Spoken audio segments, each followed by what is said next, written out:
સમાજ સામે વાંધો નથી, પણ આ જે અસામાજિક તત્વો છે એ આજે આ એકને હેરાન કરશે, કાલે એને જો વધારે હવા મળશે તો બીજો હેરાન કરશે, અને એ આગળ જતા કોઈ મોટું વસ્તુ બનશે, અને એના પોતાનામાં તેના ચરિત્રમાં કોઈ વિકૃતિ આવશે.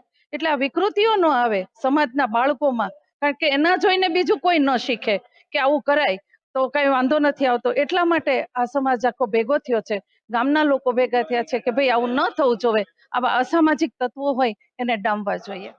ભયમુક્ત જીવન બનાવવા માટે જે પ્રયાસો થઈ રહ્યા છે, જે સરકાર જે પ્રકારે યોજનાઓ ગામડાઓને જીવંત કરવા માટે લાવી રહી છે, એ દ્રષ્ટિથી જોવા જઈએ તો ખેતરનું પાણી ખેતરમાં, ગામનું પાણી ગામમાં, સીમનું પાણી સીમમાં, આ વ્યવસ્થા જે પ્રાકૃતિક ખેતી તરફ ખેડૂતો આગળ વધી રહ્યા છે, એવા ખેડૂતોને હેરાન કરવાનું જે લોકો કામ કરે છે એમની સામે કાયદાકીય રીતે કાયદાકીય સકંજો કસી અને એમના વિરુદ્ધ કડકમાં કડક પગલાં લેવામાં આવે એવી અમારી માંગ. હું મારી બીજી વાડી હતો ને અહીંયા મારા દાદાના છોકરા જાહેર વાવતા હતા, એનો ફોન આવ્યો કે તે એલા હું અહીંયા સારવાનું ભરવાનું, કીધું ભાઈ મને ખબર નથી, કીધું ભરવાડ ક્યાં છે શું છે એમ.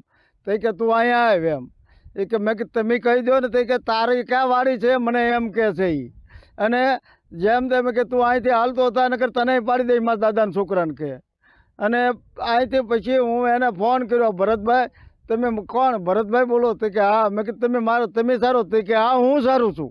મેં કીધું તમે હું કામ સારું? કોને પૂછીને કર્યા? તો કે કોઈને નથી પૂછ્યું, તારે જે થાય કરી લે.